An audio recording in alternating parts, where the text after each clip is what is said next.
Are people still using tanning beds? Or are you just using self-tanner? I would be hard pressed to find one. A tanning bed, right? You're asking me?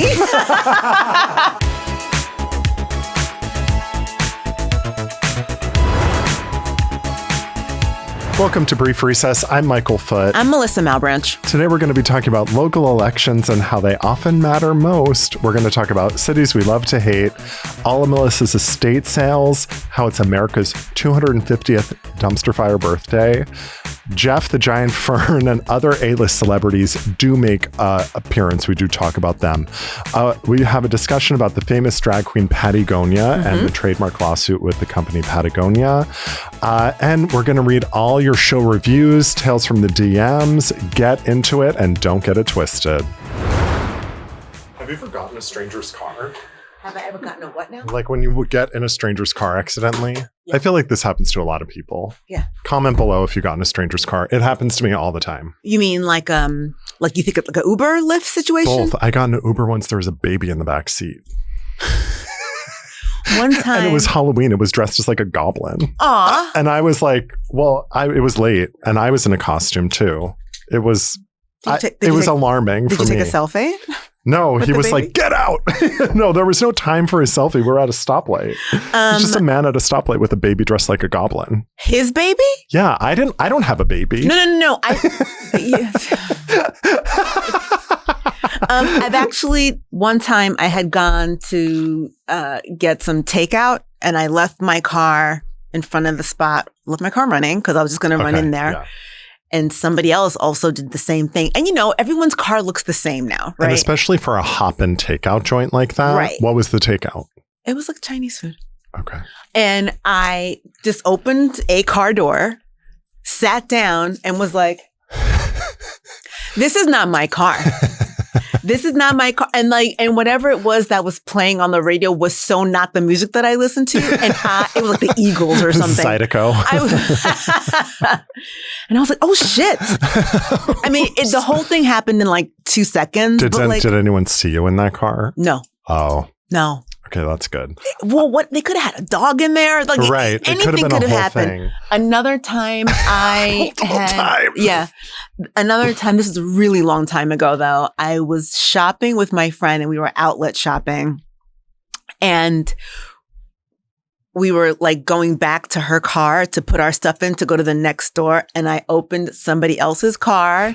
This old lady was in the passenger seat and we both screamed. And meanwhile, my friends Andrea and whoever this other woman, the driver of that car and my friends Andrew, useless because they are bent over, doubled with laughter. Meanwhile, me and the old lady are screaming. You're screaming. The person and breaking and entering into a stranger's car screams. I mean, I think she screamed and she set me off. And you're like, what's her screaming?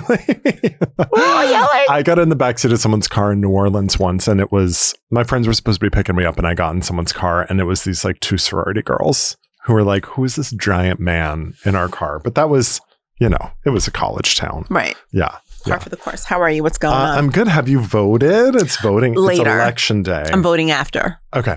Mm-hmm. I have to tell you, full disclosure, I kind of forgot. That's okay. I did too, until I saw the sign. Yeah. I saw the little like vote here sign in my neighborhood. I know. And I was like, oh, they're talking to me. I'm supposed to vote there. I know. I feel bad. I feel bad that I am not as tuned in to smaller elections, right? Yeah. Like governor, yes. Mayor, yes. President, obviously. Yeah. But and the smaller ones are very important. They're the most important ones. Yeah, they're very important. Let's get into a sidebar on this because so many of them are they're the most important ones. Mm-hmm. There's the least amount of information on them sometimes because they're not on CNN. Right. They're not on this huge scale. Right. Times isn't endorsing one of them. Correct. There isn't a huge main stage that they're on. No, I know. It's like a little local. It's a local election and you're counting on them to put themselves in front of you. Yeah. And I will tell you, sometimes I'll see people and I just and I go around them. I'm like, I just don't. Oh, I never engage. Right. I don't want to engage. Never engage. But with the solicitors, the political solicitors. But maybe we have to. Literally, they had for New York 12, they had Alex Borez and Micah Lasher. Their moms were on the street this weekend asking people to register. Is that cute or is that weird? They're like, hi, my son. My son is running. Okay. I don't know if I want my mom out there. I definitely don't want my mom out there. Magali, vote for my daughter. She would do it for me. She'd be like, vote for Michael. Redundancy department. Redundancy department. She would do it. She would do it for me. But yeah, I mean, there was no line at my polling station. Well, they were talking about how the turnout is very, very low. You just said that in such a New York accent. Did I? They're talking about how the turnout is. Did I really? Yeah, that was so Queens. Right. What was the name of your high school again? St. Agnes. It was very St. Agnes from Long Island. St. Agnes is not from Long Island. St. Agnes was in Queens. It was in College Point. College Point. Oh, I didn't say it like that. Stop. I didn't say it like that. I used to work with this guy who was from Boston. Okay. Oh, and God. He worked with us for a long time. And then one day he said something to me and I was like, let's call him Mike. I was like, Mike, you're losing your Boston. And he was like, don't say that, Mélissa. Don't say that, Mélissa. He left. He left. He went back to Boston. He went back to Boston now he's married and he only makes girls. Can I ask that? He's got like 4 girls. He only makes girls. That's what I said to him. I'm like, you only make girls? And he was like, apparently. My friend's a twin and her dad used to say he got a double yolk. Ew. I was like, ew. He would say it all the time. He thought it was so endearing. He was a dentist. That's weird. Dentists send their jokes. If you are from Boston or you live there, can you tell me why? Honestly, like, this is not shady. I want to know why, because I feel like... You want to know why what? What's the appeal of Boston? Because for me, I understand sometimes people will be like, I went to New York and I don't get how you live there. And I'm like, where'd you go? And they're like, Times Square, the M&M store, Statue of Liberty. Like, they go to all these places that I've honestly never been to. Right. And so I understand why they left feeling like New York is not the place for them. I feel like that maybe happened to me in Boston. Okay. The number of times I've been there. Well, when you have been to Boston, what have you gone to do? A toxic ex.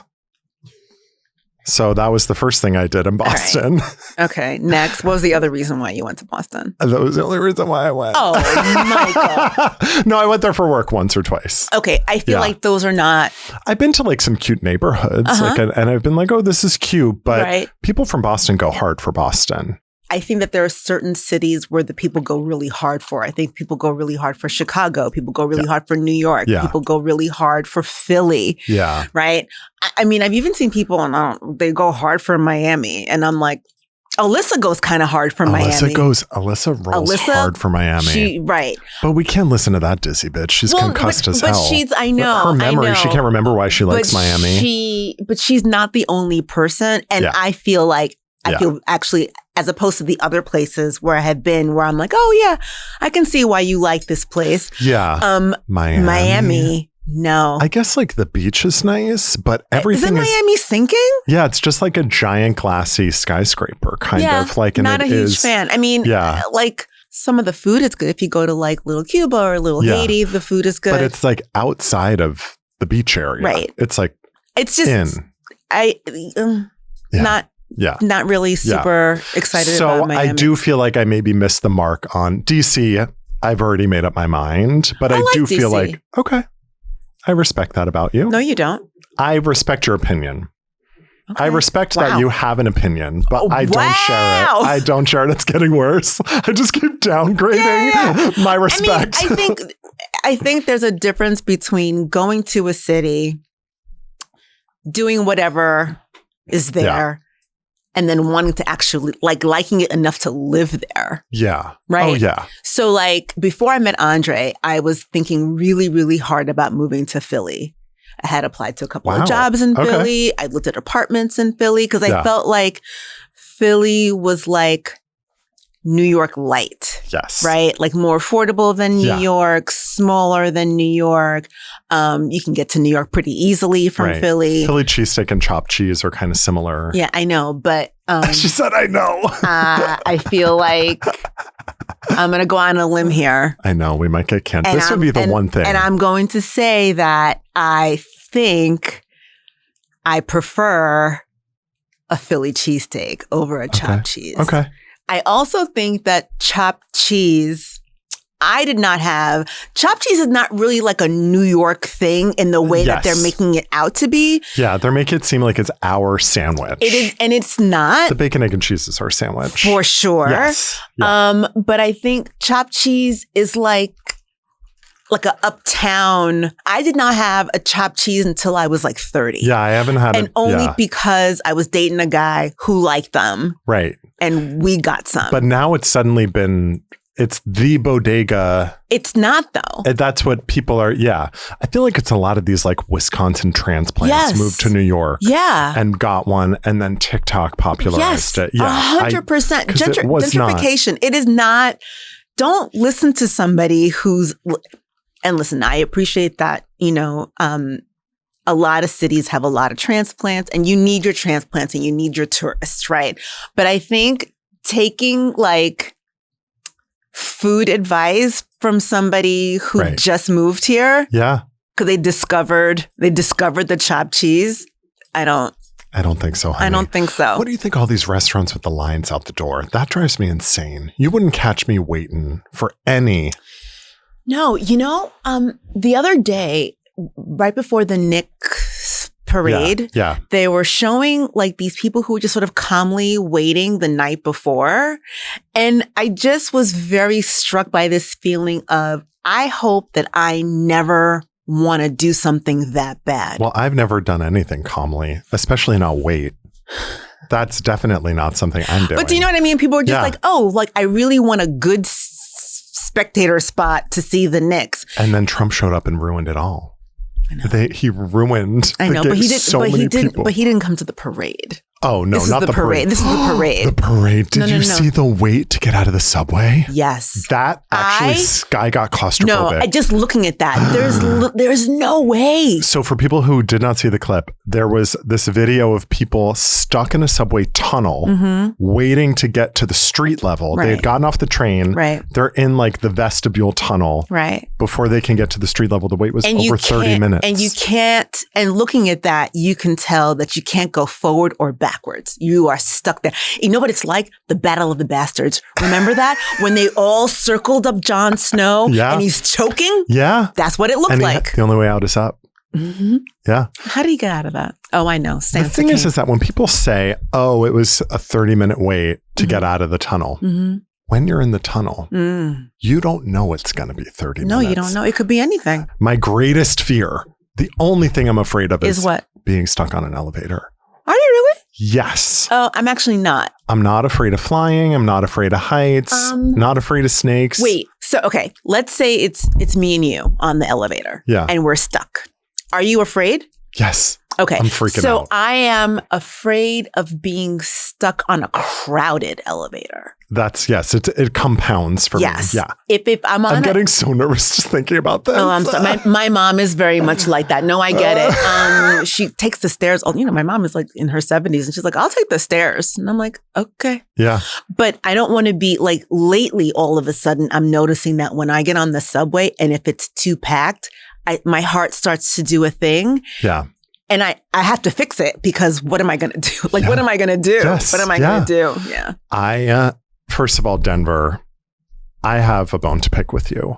Why is the Denver airport is in the middle of nowhere? It's like an hour outside the city, surrounded by desert. It looks like Breaking Bad. There's nothing happening at that. And you get dropped off at the airport. You've made a few people angry. I don't care. Come for me. Oh, because I will die on this hill. I'll die on a couple hills. We have a mutual person who's from that area. I don't know who that is. Fuck off.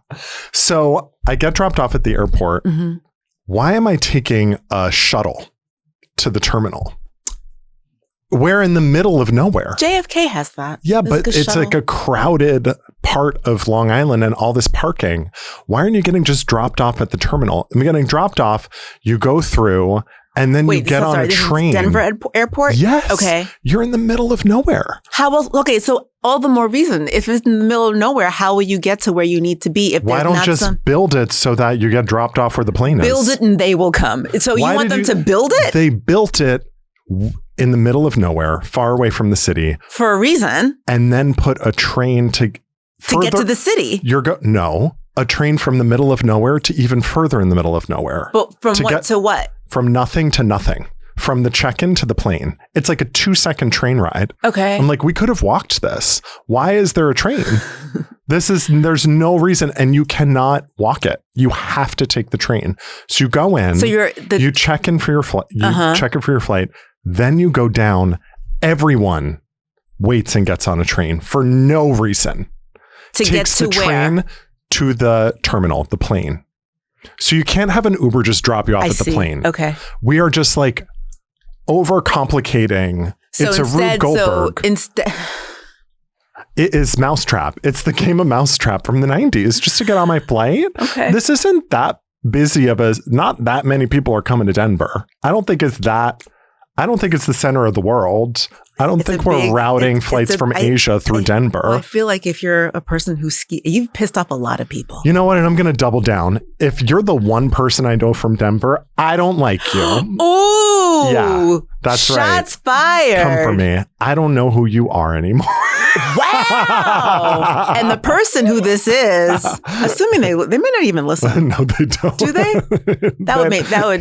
He does not care about me at all. He loves me. Oh, yeah. I'm on the side of the road. He keeps walking. No. Yeah. He doesn't cross the street. No. I don't think he keeps walking. I think he will help you and judge you the entire time. I have an Australian friend. Mm-hmm. She says, I wouldn't piss on her if she were on fire. Oh, I love that. I've said that many times. You have? Yeah. Or I thought that was like an Australian phrase. No. Or I hope they go to hell with gasoline panties. Gasoline panties. You heard me say that. Yeah. My favorite. I heard this on a TV show. Hell on a Scholarship. She's going to hell on a scholarship. That's good. There's this like crazy lady from Texas on a TV show. I love it. Okay. Did you go to any estate sales this weekend? No, but speaking of regions that you want to piss off, is there like one area that has better estate sales than others? Okay. I'm really glad that you asked me this question. Are you like trolling the white neighborhoods of Westchester? No. Here, listen. So a while back, I spent like the weekend going to like multiple estate sales. Okay. And I went to one that was in Scarsdale, New York. And people who don't know about Scarsdale is a very affluent neighborhood. The house that I went to had like grounds, and I think it was something like 8,500 square feet. It was huge. Yeah. I went there and it was okay. Yeah. It was okay. There wasn't anything that I felt like I had to have. Yeah. None of the stuff felt like it spoke to me. Right. So, okay. But it was if you like that kind of house, I could see why somebody would think that it was beautiful. Well, sometimes when you go to a yard sale, estate sale, you can tell the second you pull up, if it's not for you. Right. You know what I mean? You see some stuff and you're like, oh no. But it's like a busted ass swing set on the front lawn and But it always pays to rummage through. No, it doesn't. Yes, it does. It does. That's how you end up with a Jane Fonda DVD workout set. It's so funny. There's this fitness influencer who has recently discovered like all those old. She was right. Jane Fonda was right. She was like, you know what? I used to make fun of these. She's like, but this Jane Fonda workout has humbled me. Yeah, she really knew what she was doing. Yeah, kind of. So after Scarsdale, I then went to Yonkers. Down by the raceway. Yonkers? When I tell you, and tell this America house, what Yonkers is. It's like a very weird part of New York City. It's like kind of a part of New York City, but it's not a part of New York City. So weird that when you're doing your taxes, it's like a whole other situation about, literally you're doing your taxes and there will be like a separate breakaway questionnaire. Do you live in Yonkers? Have you ever done anything in Yonkers? Do you own property in Yonkers? Have you buy something in Yonkers? And you have to claim it. I don't know why, but you just have to claim it separately. And if you do, you got to go to another page. It's like a whole other thing. But there's no other town mentioned on your tax return. It's the only place that's really like weird. that. And it's a small little, it's not that big. No, it's not that big. But I'll tell you. So I go to this house in Yonkers, and the house is a fucking mess. Oh, yeah. Okay. And you get excited by that. Oh, I got excited because the minute I walked into this house, the house looked like the people who used to live in this house, like the guy was like a maid guy. Oh, yeah. Oh, it was so good. I mean, and they had, I came out of that. Vinny the fish. Yes. The clothes. It looked like the movie Casino could have gotten all their wardrobe from this estate sale. And now I'm a little annoyed you didn't call me. It's a little FaceTime. I think I did, and you mocked me. I think I probably, you know what? I did. I was like, I just come out of an estate sale in Yonkers, and you were like, oh God. Oh God. Oh God. Oh God. But I came out with several outfits. Yikes. And a set of glasses. Glasses? Yeah. Oh, I guess you could put your lenses in them. No. Oh, sunglasses? Drinking glasses. Oh. A set of glasses. You don't need a set of drinking glasses. No, I don't need a set of drinking glasses. They probably got lead paint. What are you doing with that? What are they looking like? They look, I'll send you a picture. No. Yeah. Melissa. And it had a tray with a picture. No. And it matched. This is cry for help. No one's doing pictures and glasses anymore. I am. No. And let me tell you something. And when I entertain in my home. When it's not. No. Because I do. I've asked you and you have said no. So fuck off. But when I entertain in my home, everybody's just like, "Ooh, Mélissa." This picture. Mélissa puts out a display. Not the other day, but like for Easter, I was making a poached fish. I went to an estate sale. I bought a beautiful fish plate. You went to an estate sale for the fish plate for Easter? No, I didn't. But while I was there, I was like, oh, I'm making poached fish. I'm getting this plate. I told you that too. You told me to get help. I did. Seek help. And then, wait, I'm thinking about you. I went to this other estate sale. You know what I bought? What? A lamp. What was wrong with my lamp? Nothing. You're the one. Forget it. What happened? No, because you're always making fun of me about my lamp stuff. Oh my God. No, too late. You ruined it. Okay, no, tee it up again. I want to react. I remember.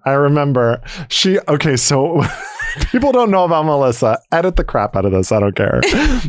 What people don't know about Mélissa. I love a good lamp. Her house has so many lamps. And she's got like a lamp guy who like rewires lamps. I do have a lamp guy. I do have a guy. And I got to travel to the lamp guy. And I'll be like, he's in like, what are you doing? And she'll be like, looking at a lamp. Or I'm coming back from Luis, my lamp guy in Washington Heights. Literally. And it's gotten to a point where I don't know if she's doing anything other than rewiring lamps. She's not even home to turn them on because she's just now I'm like in this place where I'm like redistributing lamps. Okay, this is me with my house plants because one will die or get too big. Yeah, it is Occam's razor. I always have, or it's a Gordian knot. It's one of those adages. Okay. I always have more plants than pots or more pots than plants. I never have the right number. Oh, okay. Either the plant has outgrown it and now I need it. So I'm always either buying a plant or buying a pot. And I will never have the right amount. So what do you do with the old pots once you've gotten something that has outgrown its pot? And you're repotting it. I'll keep the smaller one, but then I'll need something even smaller than that. And then I'll look it up and they'll say, whatever you do, don't put it in that pot. Oh. And then or it'll be too big or too little, or the plant has gotten out. It's just like it's never just gonna equal out. This your algorithm is showing. Let's get into Fern Gully. What is this? I, for whatever reason, randomly follow this account. It's a fern. I know this fern. I know this fern guy. Yeah. This guy has a giant fern. A giant fern, and he just recently took it outside. Yeah, it's been inside for the winter. I'm like, and I watched him do it. Yep. I forget the fern's name. It's like taller than he is. Jeff. Yes. It's I almost said Joey, but yeah, Jeff. Jeff the fern guy, yeah. CJ, how did you... I just found it. CJ's like, The magic of Wi-Fi. But yeah, Jeff the Fern. When he has to move it, it looks like it's moving on its own. It's so big. It's really big. Like and I'm always afraid that he's going to kill it eventually because a lot of the leaves are coming off. I will tell you, I've gotten ferns as like gifts, immediately dead. Immediately dead. They don't even make it through the weekend. Not even a fortnight. There's no... not a fortnight. Not a fortnight. Not even a fortnight. It's so funny. Andre says fortnight all the time, like normal, like it's regular. You know what else he says? He and I are a little posh. He and I are a little sassy like that. He also says, what is that? By the crow flies, whatever that is. And when we first started dating, I was like, what is that? As the crow flies. And I'm just used to it now, but now I have to look at the people who aren't used to it when he says it, and they're just like, what did Andre say? By that? You don't live anywhere particularly bucolic. Why is he saying as the crow flies? We'll ask him. You taking the J train? As the crow flies. The other thing I wanted to tell you about crying. Oh, okay. Yeah. I cried again. Oh, you did? I did. You did this. It is some account that I follow. It's based out of the UK. And this woman is finding people's long lost relatives. Oh. And these two guys found each other, their brothers, and immediately weeping in tears. And they found each other on their mother's birthday, who has died or something. Oh, wow. And now I'm sitting there on stupidly crying for strangers on the internet who have found each other. Now you're crying. I know. That's so beautiful. It is kind of. I feel like that's going to be a movie or something.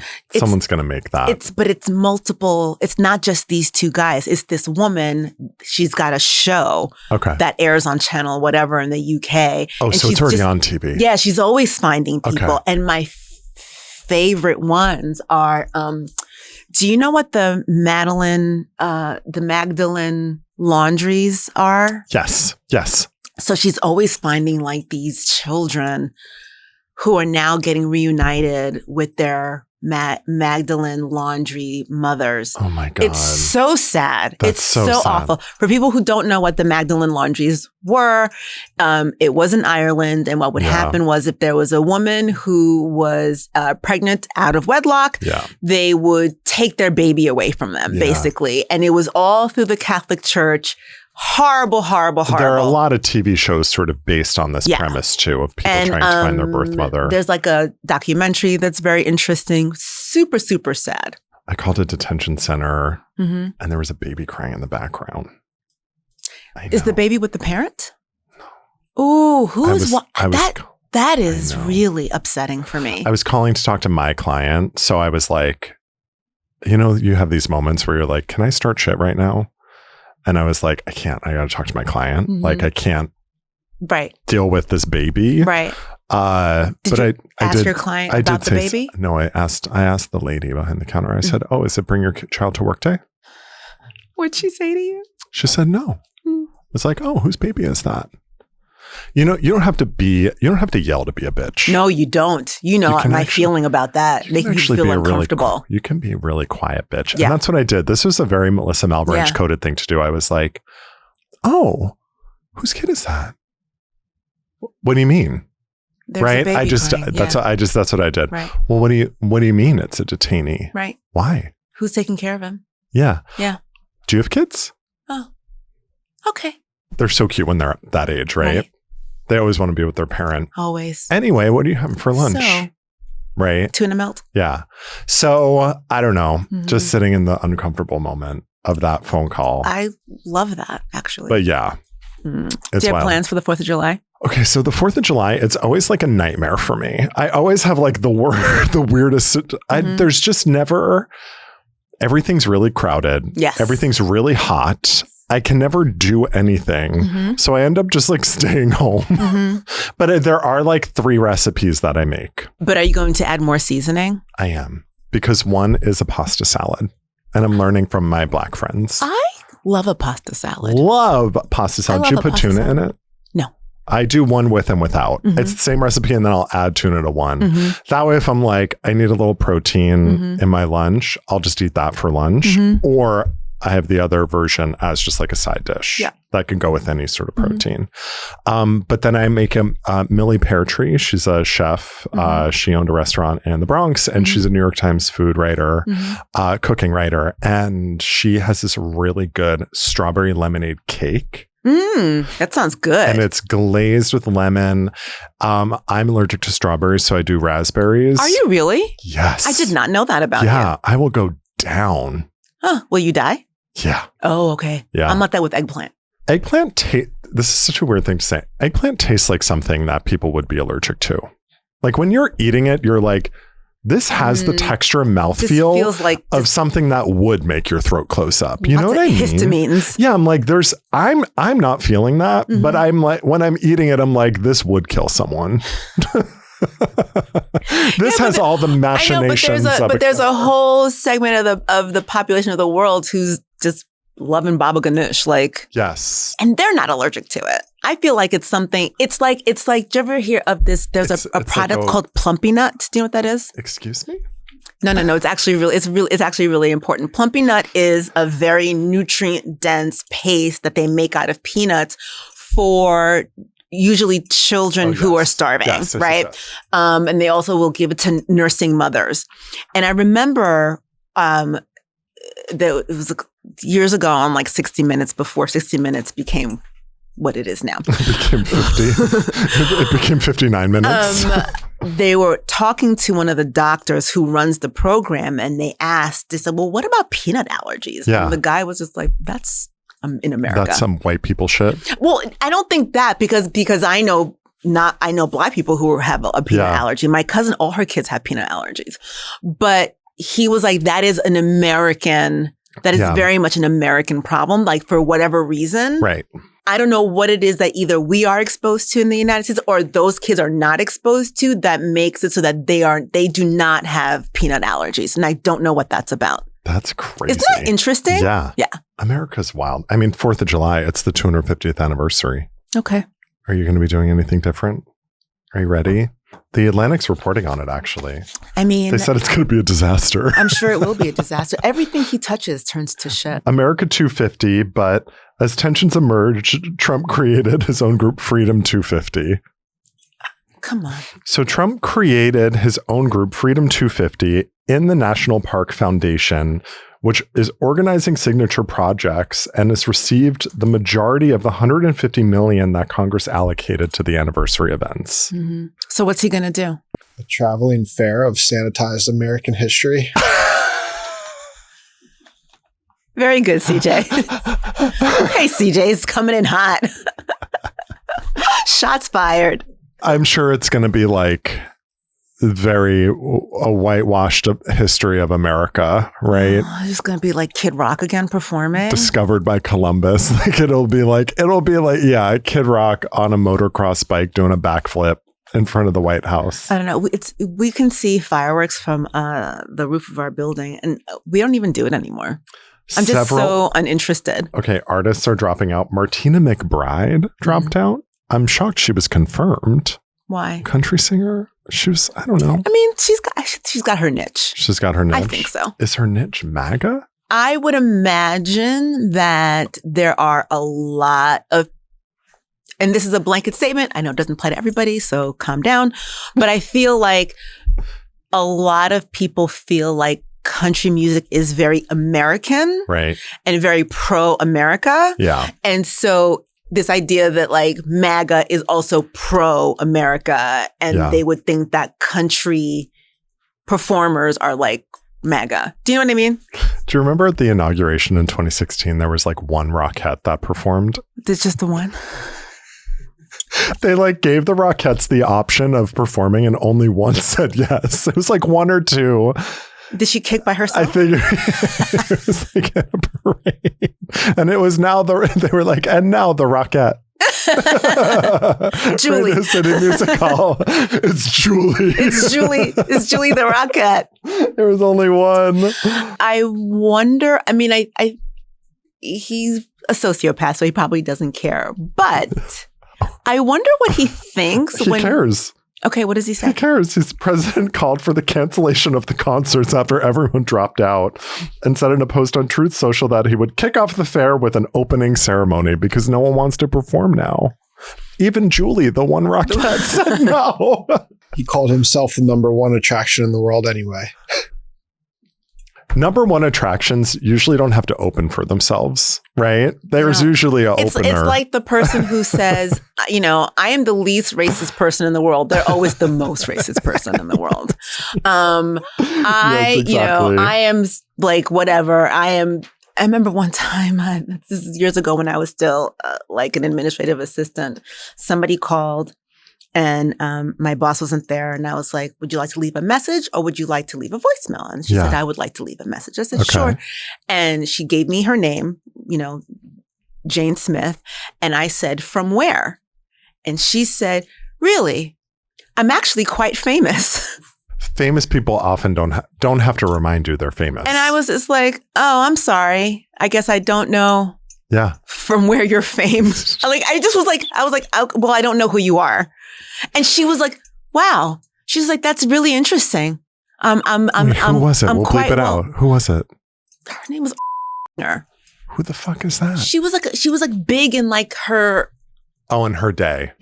In her day, in her realm. She wasn't a celebrity. It was that profession. She was very well known. Oh, get bent. No way. If you're the regional director of the, no. I mean, she had written lots of textbooks and all these other things, and I get it. But also, when you're the assistant, right? You're not the person. I'm sure your boss knew who Ursula was. When my boss came in, and I was just like, "Listen, Jane Smith called, and she's very unhappy with me." And she said, "Why?" She said she was upset that I didn't know who she was. She told me she was quite famous, and she laughed. She was like, "Okay, that's her shtick." She was like, "She's like, she actually is, but it's fine." I was like, "So weird." I was at a wedding, and this guy.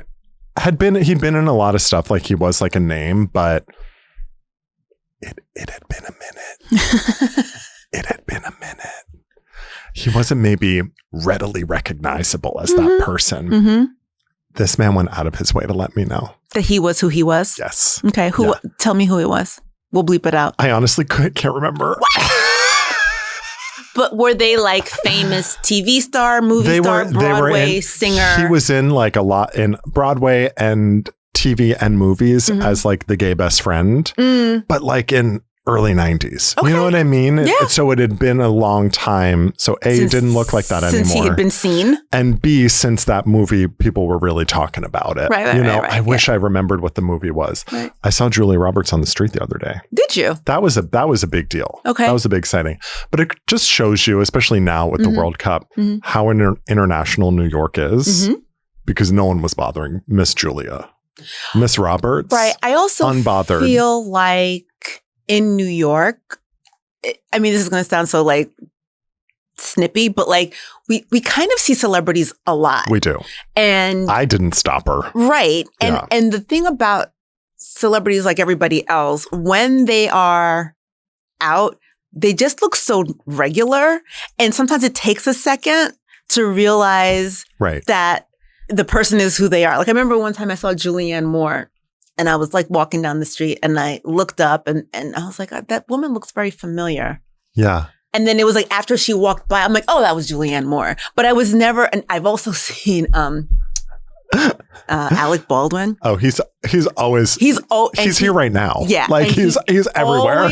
Always, he just reminds me of like a hungover grizzly bear. I've seen him like I see him all the time. And mess. And I've seen him like on the phone, like he'll be like, and someone will come up to be like, oh, you're Alec Baldwin. And he goes, like, I know. I know who I am. Like, I know. I'm on the phone right now. I know. Like, he knows he's out in these streets. Yeah. He knows that he's. Well, he's just walking around. He's not even attempting to evade public. I remember one time I saw him with one of his many children. Yeah. And I was just like, oh. The thing is, I've seen him so many times that now I'm just like, he is a fixture what's going in on? New York. Yeah. How are you? I think that I forgot. Okay. Yeah. Are you reaching that stage of your life? I think there's just a lot going on. That's fine. I walk into rooms all the time and I'm like, why am I here? And then I have to walk out and walk back in again. My life really is like one giant notes app right now. I just put everything in there and then I'm like, wait, what does this mean? Sorry. Okay. World Cup. What's up? The World Cup. So I was just saying how we're hoping the colonizers get trounced. We do. But what's super interesting though about that is that a lot of the countries that were historically had been like an all-white team, like France, for example. Yeah. Because of immigration, everybody on the French team is of African descent. Born and raised in France. They are French. Are they born and raised in France? Yes. Okay. They are French. Right. But they came from, because of their families. A colony, right? No. They're children of immigrants. Like I am. Okay. Right? But I was just thinking like, or is it that that France is recruiting their players from a French country? Maybe, but in this particular case, in this team, that is not the case. Oh, okay. Yeah. That's cool though. It's really interesting, but what I think is so funny is that so many people don't understand how that works, right? So I don't. Clearly. What do you mean? Of course you do. Oh, I thought you meant just like how recruiting for sports teams works. No. Immigration works? Yes. Yeah, I know. It's literally, you have one job, Michael. I thought you meant like how sports recruiting works. And I was like, I definitely have no idea. No idea. But but how, like, it is possible for somebody, for somebody who is Greek to look like me. Yes. Because of immigration. Wow. But so many people don't understand that. Yeah. Like, why don't you get it? Like, it's not hard. Do you know what I mean? Yeah, but I'm wondering what is hard about that. Well, for me, it's like Aruba, like the Dutch soccer team. Mm-hmm. Do they have players from Aruba, which is like a Dutch colony? You know what I mean? No, not unless their parents were born in the Netherlands. Oh, it goes back a generation. Okay. Oh, wow. That's how that works, right? I mean, that's just how general immigration works. Right. Who's not getting that? A lot of people. Call me. No, a lot of people were just like, what do you mean? Like, it's like when people realized that there were Black people in Scotland. They were like, what? Oh, yeah. Yeah. Because you don't expect. Right. But that's not how that works. Do you know what I mean? I think it's really interesting that there are so many people who don't understand how that is possible. There's this Black creator I follow. She's in China and she speaks like perfect Mandarin. And all of her content is just her having the most insane interactions with Chinese people who are just like shocked. Very shocked. To see that she's fluent. Yeah. I had a colleague understands who like all the culture. African American and who spoke perfect Mandarin. And she would say, and this is when I was still doing like immigration law, and she would get like, she was a paralegal also, and she got a lot of the Chinese clients who some of them would not talk to her. Really? Because it was too much. It was too much. And they were like, this is blowing my mind. No, I can't do it. Yeah. She also said that she lived in China for a while, and for a while, she didn't want to be out after school because some kids who had never seen a Black person, they would like scream and they would point, and whatever the word for Black is, they would like say it and point at her. And she was like, well, that just makes me feel like shit, so I'm going to stay inside. You seen the video of like the schoolgirls like screaming because there were two boys kissing? They were like so excited. They were filming it. Have you seen Where were they? It's like these guys, they were just like driving. They're two gay guys pulled over in a car, and the video is of them like laughing. And then out the window is like 20 Black schoolgirls screaming, like 10-year-olds screaming like, yes, like because they were like two boys. And then they were like, do it again, do it again, do it again. Really? And it's not like salacious. They like peck on the lips and they go, all the girls start screaming. Oh my God. One girl fell down. She got like trampled by her friends because they were like, do it, do it, do it. It's so cute. I love it. Let's get into Under Oath. This is a deep dive into a hot topic right now. What are we going to talk about? Let's talk about trademark infringement. Let's. You want to talk about Patagonia? Patagonia. So Patagonia is suing a drag queen named Pattie Gonia. Well, first, tell the people what Patagonia is. Patagonia, if you don't know, is a clothing company, kind of like LL Bean. It's like REI outdoor clothing. Yeah. Okay. Yeah. It's like hiking gear. But it's also become like kind of like a status-y symbol, like all the finance bros on 53rd all the finance Street. bros have the vests. Yeah. You know you're near a law firm or a financial institution when you see a guy in a white button-down shirt with one of those puffer vests on. And the vest will have usually the name of the company like stitched in. Yeah, it'll say Patagonia. Yeah. And so last year, the drag queen Pattie Gonia, great name, filed a trademark application for exclusive rights to use her brand to sell merch and to promote activism and online marketing. So the tea about Pattie Gonia is that she does a lot of environmental, outdoors sort of advocacy. There is like this social, environmental element to her drag. It's not just cross-dressing. Okay. So in May 27, Patagonia, the company, the clothing company, posted to its website that Pattie Gonia violated a previous agreement. The two of them had struck over the use of the name and logo, Patagonia. Pattie Gonia denies that any such agreement was reached. So they were in some sort of negotiation agreement over like how much of that trademark she could use. So a few weeks ago, the drag queen Pattie Gonia released a video offering to drop the trademark that she wanted if the company drops their countersuit against her.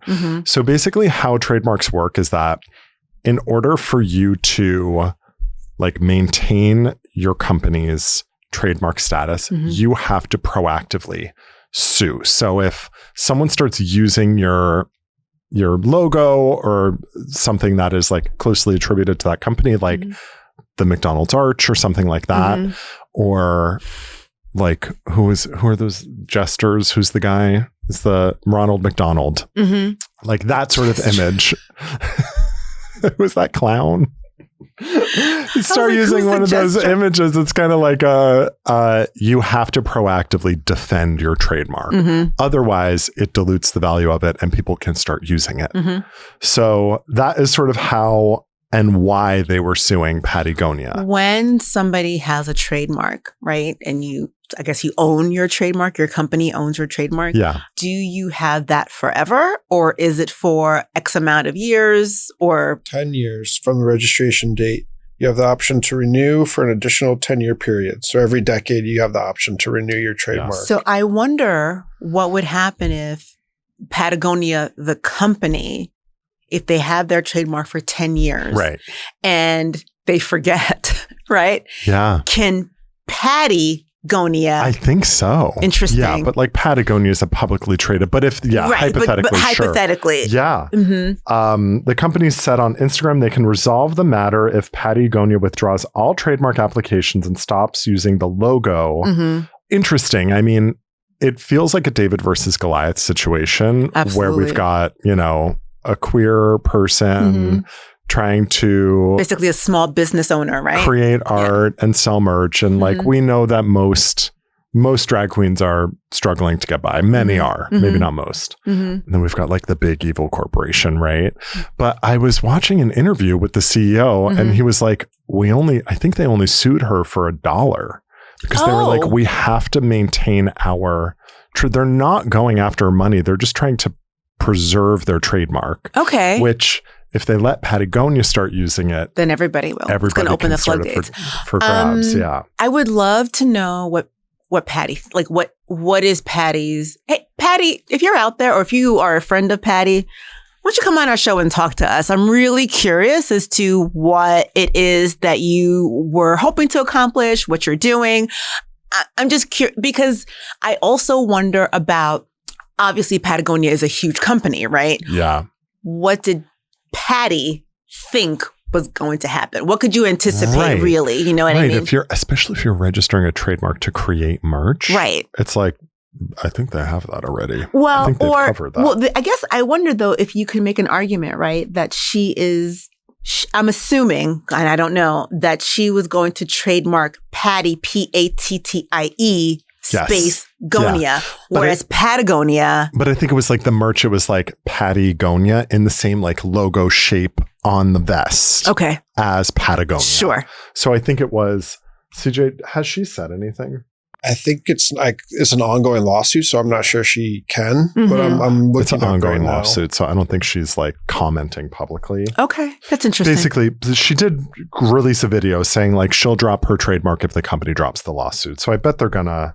Okay. So here's the thing. So Pattie, excuse me, Pattie Gonia, who uses she, her, and they, them when they're in drag, but out of drag identifies as a gay male.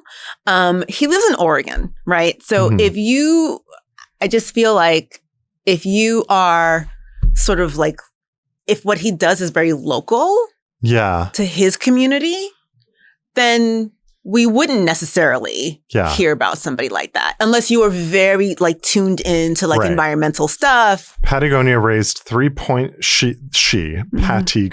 raised $3.7 million for nonprofits and is a community organizer and climate activist. Okay. So I love that. Yeah. I love that drag has become so much more than like dancing for tips and $1. Yeah. That's still what I want in a drag queen though. When I go out, You want to be entertained. I want that. Yeah. I don't want. Right. But like, and that's not to say like both can exist or one's better than the other. I'm just like, I guess it's like good that like drag is occupying like every space, right? I'm sure Patagonia is getting asked to go to marches and like protests. Yeah. Probably. To like help fundraise for environmental issues. And also if you are, going to galas but if you are like, I don't know, a company or an institution that is, environmentally based. Yeah. You could probably reach out to Pattie, for example. Yes. Because it opens up another audience for you, right? Yeah. So, yeah. Yeah. No, it's just so interesting to watch like how drag has evolved to, I mean, a lot of drag queens lament how it's become. Is it watered down? Maybe not watered down, yes, in some ways, but also how drag queens have new expectations from mainstream society. Like drag queens have always been like drug dealers and sex workers and like it was never Miss America. And now it is. I think because of RuPaul's Drag Race, it has become a lot like Miss America in many ways, right? The expectations on them are that they're supposed to be perfect people sometimes. And it's like not really what drag originally was, or many drag queens came up not with that. But there is like this new generation of drag queens that came out of RuPaul's Drag Race who are a lot younger, who are thinking of themselves more as maybe an activist or a public figure or getting into politics rather than someone who works at a nightclub. But also an entertainer on a bigger platform, on a bigger stage, right? But I mean, I think it's like anything else. It's an evolution, right? Yes. It didn't, most things don't stay the same. They kind of change, right? Yeah. So this is what that is. And RuPaul's Drag Race has made it super popular. And it's like that it's like that in so many things, right? Like even the Pride parade this year, every year, it's like, well, it didn't used to be. Pride used to be a protest. Like it used to be like this. And now there are kids there. And, oh, you shouldn't have this at Pride, or there should be cops at Pride. There shouldn't be kink at Pride. Like there's always a one gen saying there should or should not be something over the other who's saying the opposite. Right. And that somebody seems who's like, well, you don't know what it was like for us. Yeah. And I wonder though, should there not be, I don't know, coming from a place of gratitude that things have changed and it is sort of more family. There's space for everybody. The one thing I will say that I can appreciate that some people would be annoyed about is how, June 1st, every bank, every whatever, all of a sudden's got a rainbow flag in front of it, and July 1st, it's gone. Yeah. It's sort of like the way that Black History Month, right? It just feels like there is this population of person that is being used. And I'm always like, use me, but make sure that you're putting your money towards these issues 12 months out of the year. Correct. Or at all, right? Many just use the pride flag and they'll do it in New York City, but they won't do it in Alabama. And then they, once they take it down, right, and they put no money towards any issue whatsoever, they have no DEI in their company. Right. They've erased all DEI initiatives because they don't want to piss off the Trump administration. Like, so many organizations do that, not just like in the private sector, but also in like the nonprofit space. So I think that when it comes to, I don't really care how you use the rainbow flag or like what that is for you. I really don't care. But as long as, you know, you get in the voting booth and you're voting for those rights, you're not just using it to promote something. That's where it pisses me off. Right. And I think that there's Same a lot. with Black History Month. Right. I think there's a lot of that. Exactly. I think that's probably what's mostly happening. Right. Exactly. It's just a marketing tool at this point. And it just, and you know, and like I said, I can completely understand why you could be annoyed where, you know, because Citibank has a float, right? Somebody else can't participate. Right. Right. Maybe like a smaller. Right.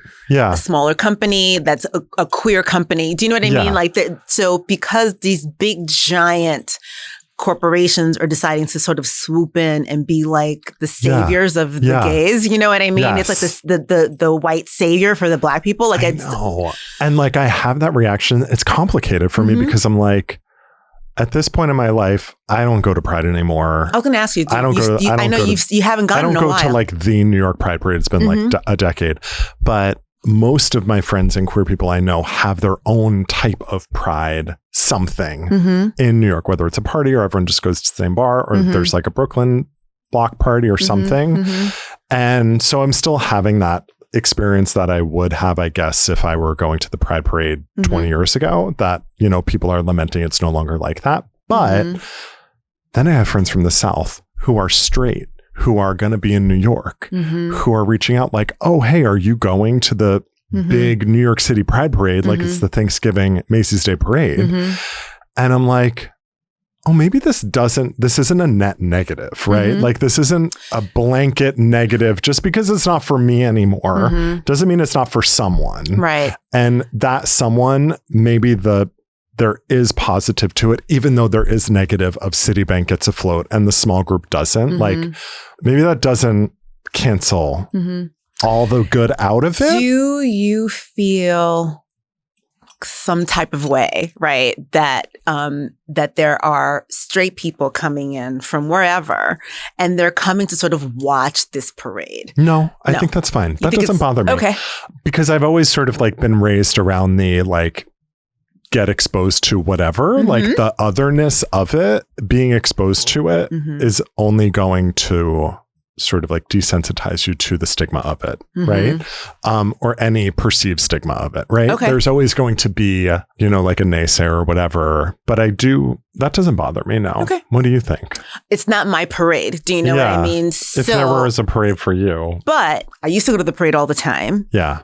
Because I was working for an organization that had a big part in the parade. And then I started volunteering for things. I feel like it's kind of thing to do with pride is generally now I just don't want to be in a crowd. I don't want to be uncomfortable in a crowd. Yes. Regardless of the reason, right? God. You would not catch me like the Knicks thing. Mardi Gras. I'm not going. I can't. And I don't want to be drunk at 2 p.m. Well, at a parade. That's a choice. Well, yeah. You don't have to be drunk. With Alyssa. You don't have to be drunk at 2 p.m., Michael. I guess at a parade, I'm like, there's nothing else to do. Do you think that now, maybe because World Cup tourism in New York City, that there would be people from, I don't know, like Iran or something that see it or get to be themselves? Or I think the people from Iran, they had to go. They couldn't get to Seattle. I don't know. And they went to the parade? No. So CJ's saying, like, do we think that maybe, like, because of the World Cup, like a group of people like Iranians who don't have anything like that. It's, you know, it's illegal to be gay in Iran, right? Yeah. So are they now here experiencing that? And I was just saying that I don't think they're in New York anymore. Oh. I think they had to leave because of some weird immigration thing. Not because You can't just like be here, vibing on like a tourist visa. I wonder what kind of visa the players have. I don't know. I did a heated rivalry breakdown of the immigration status of Ilya. People really loved that. But it was more comedy than I think. Sure. It wasn't based on truth. I wonder what kind of visa it is. Well, there's like extraordinary skill visas, but that's really for like a long-term stay. Right. That's for somebody who's like employed. Who's going to like be here playing for the Knicks or something. Correct. Right? Like Correct. That would be how you would get that long-term residency. So do you think it's just a tourist visa? Yeah, I would imagine so. Yeah. I actually have no idea. Yeah. FIFA works with the host nations to make an exception for the players. He's hired. Look at that. Look at him singing for But for the Iranian team, the players on the team, the DHS said that they had ties to the IRGC. Yeah. So they couldn't stay. That's why they couldn't stay. They were interviewing one of the players, and he was saying how, this has been a disaster for them. I can't not say this is just such a nightmare for us. The geopolitics of what we have done, the hole we have dug ourselves into is going to take 20 years to get out of. Absolutely. We should never be allowed to host anything like this again. People aren't shaking JD Vance's hand at like global summits. Like would you shake his hand? No, but it's like that's how in the dumps our reputation is. Like these little decisions, this reflection pool nightmare. These are not little decisions, right? These are like, because $16 million on a pool that doesn't work is not a little decision when you have cut Medicaid, Medicare, food stamps. I was abroad for a few weeks and I was trying to keep up with the news. And I could only get like certain local news channels, and they were always cutting away to Marco Rubio because he is sort of like the person you cut to when you're talking about international news. And I was like, oh my God, this whole country thinks this guy is like our appointed authority that we all. They couldn't possibly. Well, I was concerned because I was like, every single day I'm watching the news and they're talking about crazy thing happens. Let's cut to Marco Rubio, who's going to tell you about it. And I was like, not her. I don't think that the world over thinks that most Americans think I hope not. I don't think so. I was very much like, oh, please. I don't think so. Please do a quick Google. Right. I don't think so. I think I've had people ask me to be like, so like, are you guys all right? What's going on? Do you know what I mean? You know, it's bad when, right. Like, people are you okay? And then they tell me where they're from and I'm like, you're worried about me? Yeah, I know. But like, fair. They're paying attention. That's how bad it They're is. paying attention. So I get it. This is Tales from the DMs. These are all the wicked and wild, freaky deaky things you send us. Everybody, what do I always say? While Michael is a lawyer, he's not your lawyer. So find someone else. But I am that bitch. Yeah. He's definitely a bitch. I'm not the 2 or the 3. I'm the 1. Is that saying? I don't know. I think people say that. I might have mixed it up. Okay. So we have a bunch of... She said, okay, disregard. Anyway, whatever he just said. So we have some really cute reviews. So I want to read this one because I thought it was fun. Which episode is it from? Can we call out gay from work in Pride Month? Okay. So this is Swedish Latina. It just reminded me of my mom. My Latina mom sent me to school with the dislocated thumb. Worth mentioning that I was born with only one hand. So it was a bit difficult to navigate without a functioning hand. Something that my mother would do. Now, I don't know if this person is for real or if they're kidding. God. But like, yeah. I was born with only one hand? Swedish Latina, are you making fun of us? Swedish Latina. That's an example. Well, she's written them before. But that's also an example of immigration in sports and having a person of color on it. Yeah. Mm-hmm. So Swedish Latina, let us know if you play soccer. This one's from Knicks, Knockouts, and Congressional Callouts with Laura Dunn. Who thought of that title? It was CJ, but we co-signed. CJ. We co-signed. That tongue twister. Okay, this person at Laura Dunn. Okay, no, it's Laura. It didn't say the real Laura Dunn for Congress. No, her thing doesn't say that. I hate We're you. so punchy at the end of the episode. Okay, Laura Dunn, our guest from that episode, commented and said, always do skirt suits or dresses and high heels. Flats are too informal as an attorney. However, CJ's sister, who's an attorney, texted him saying, female attorneys absolutely have to wear heels in certain courtrooms depending on the judge. And we talk to each other about the judge who will care.